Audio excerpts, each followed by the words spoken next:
आज मी बनवणार आहे पारंपरिक आणि पौष्टिक अशी करडईची सुकी भाजी। महाराष्ट्रात हिवाळ्यात खास करून केली जाणारी ही भाजी चवीला जबरदस्त आणि आरोग्यासाठी खूपच फायदेशीर ठरते।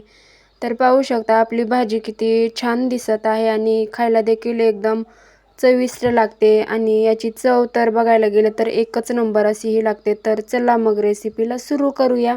तर इथे पाहू शकता मी एक गड्डी एवढी करडईची भाजी घेतलेली आहे आणि एकदम ताजी ताजी आहे आणि कोवळी देखील आहे, हिरवीगार दिसत आहे कशी। आणि लगेच मी असे त्याचे पानं काढून घेणार आहे आणि पाठीमागचं देठ टाकून देणार आहे, ते नाही खायचं। आणि इथे पाहू शकता असेच एक एक करून मी सर्व करडे अशी तुम्हाला व्यवस्थित स्वच्छ करून दाखवणार आहे। तर निवडून दाखवणार आहे। तर पाहू शकता तुम्ही मी जसं करते तसंच तुम्ही देखील करा किंवा तुम्ही जसं करता तसं देखील केलं तरी चालतं। ही करडईची भाजी थोडीशी कडसर लागते, पण योग्य मसाले आणि योग्य पद्धत जर वापरली तर त्याची चव एकच नंबर अशी लागते बघा। एकदा तुम्ही नक्कीच करून पहा। तर मी अश्विनी कुक बाय अश्विनी या यूट्यूब चॅनलमध्ये तुम्हा सर्वांचे खूप खूप मनापासून स्वागत करते। तर चला आज अशी आगळी वेगळी रेसिपी तुमच्यासोबत शेअर केलेली आहे। तर इथे पाहू शकता सर्व मी करडईची भाजी निवडून कापून घेतलेली आहे आणि लगेच मी फोडणीची तयारी देखील केलेली आहे। पाहू शकता मी कढई ठेवलेली आहे गॅसवर आणि त्याच्यामध्ये तेल टाकलेलं आहे आणि तेल टाकलं की 5-6 लसणच्या पाकळ्या अशा कापून म्हणजे बारीक कापून घेतलेल्या आहेत, त्या देखील याच्यामध्ये टाकून घेतलेल्या आहेत आणि मस्त असा ब्राऊन कलरवर परतवून घेणार आहे। आणि याच्यामध्ये लगेच एक मीडियम आकाराचा कांदा देखील बारीक स्लाइसमध्ये कट करून घेतलेला आहे, तो देखील मी ब्राऊन कलरवर परतवून घेणार आहे बघा। आणि ही भाजी खायला देखील एकच नंबर लागते आणि ही भाजी जर खाल्ली ना पचन सुधारण्यासाठी देखील मस्त ह्याचा उपयोग होतो बघा आणि शरीराला ताकद देखील होते।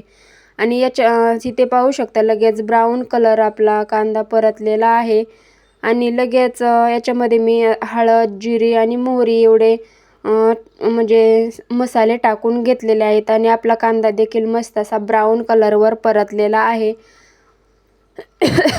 तुम्ही याच्यामध्ये टोमॅटो देखील कापून टाकू शकता, मी टोमॅटो नाही टाकलेला। आणि याच्यामध्ये आणखीन एक सिक्रेट टिप्स म्हणजे तुम्ही याच्यामध्ये खोबरं किसून देखील टाकू शकता। खोबरं किसून जर टाकलं तर या भाजीची चव अनेक म्हणजे छान लागते आणि खायला देखील मस्त लागते। तर इथे पाहू शकता बारीक कापलेली करडईची भाजी देखील आता मी याच्यामध्ये टाकून घेतलेली आहे आणि तुम्ही ही अगोदरच थोडीशी वाफवून घेतली तरी चालते, पण मी डायरेक्टच टाकलेली आहे। आणि ही एक गड्डी असल्यामुळे ह्याची भाजी ही भाजी मी तिघांसाठी बनवलेली आहे। तर तुम्ही पाहू शकता ही जी भाजी आहे ना खायला एकच नंबर होते बघा। कशी वाटली आजची रेसिपी मला कमेंटमध्ये नक्की सांगा, आहे की नाही आगळी वेगळी रेसिपी। रेसिपी आवडली असल्यास लाईक करा, शेअर करा आणि सगळ्यात महत्त्वाचं म्हणजे सबस्क्राईब करायला अजिबात विसरू नका। आणि रोज माझ्या अशा हटकेबाज अशा रेसिपीज असतात ते तुमच्यासोबत म्हणजे तुमच्यापर्यंत पोहोचतील। सबस्क्राईब केल्यानंतर बेल आयकॉनचे बटन आहे ते देखील प्रेस करायला अजिबात विसरू नका, म्हणजे माझे रोज नवनवीन व्हिडिओ असतात त्याचे नोटिफिकेशन सर्वात अगोदर तुम्हाला येईल। आणि इथे पाहू शकता 5 मिनिटानंतर आपल्या भाजीला थोडंसं पाणी सुटायला लागलेलं आहे आणि म्हणजेच आपली भाजी तयारच झालेली आहे असं म्हणायला काही हरकत नाही। तर इथे पाहू शकता आपली भाजी मस्त असं हलवून ती शिजल्यागत दिसत आहे। आणि याच्यामध्ये मी मोठाला शेंगदाण्याचा कूट आणि हे ॲड करणार आहे, ते देखील मी तुम्हाला व्हिडिओमध्ये पूर्ण दाखवलेलं आहे, त्यामुळे व्हिडिओ स्किप न करता तुम्ही सर्व व्हिडिओ पहा। आजच्या व्हिडिओमध्ये मी तुम्हाला करडईची भाजी कडूपणा करून कशी करायची, घालवून कशी करायची आणि कोणते मसाले वापरायचे ते देखील मी याच्यामध्ये म्हणजे सांगितलेले आहे। आणि परफेक्ट सुकी कशी बनवायची ही भाजी ते स्टेप बाय स्टेपमध्ये मी तुम्हाला दाखवत आहे की नाही ते बघा। आणि याच्यामध्ये लगेच मी शेंगदाण्याचा कूट आणि हिरवी मिरची टाकलेली आहे आणि ते मिक्सरला बारीक करून लगेच आपण मोठाला शेंगदाण्याचा कूट बनवलेला आहे। पाहू शकता तुम्ही एकदम बारीक करायचा असेल तर तुम्ही तुमच्या आवडीनुसार लहान मोठा शेंगदाण्याचा कूट बनवू शकता। तर मी थोडा मीडियम आकाराचाच बनवलेला आहे। तरी ते पाहू शकता म्हणजे शेंगदाण्याचा कूट टाकून सर्व आपली भाजीला म्हणजे भाजीत मिक्स करायचं आहे आणि असं हलवून मस्त अशी भाजी तयारच करायची आहे.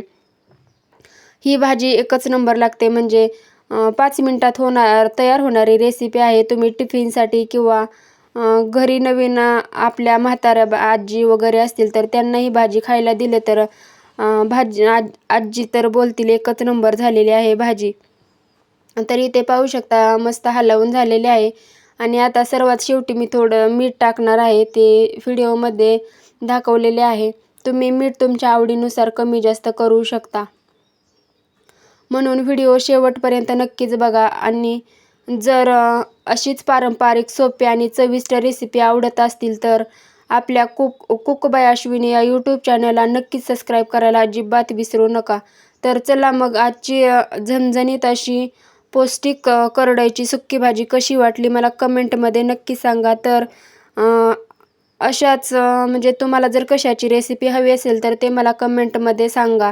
मी ती देखील तुमच्यासोबत शेअर करेन. तर चला कशी वाटली आजची रेसिपी मला सांगा. सर्वात महत्त्वाचं म्हणजे खात राहा, स्वस्त राहा आणि सर्वात महत्त्वाचं म्हणजे मस्त.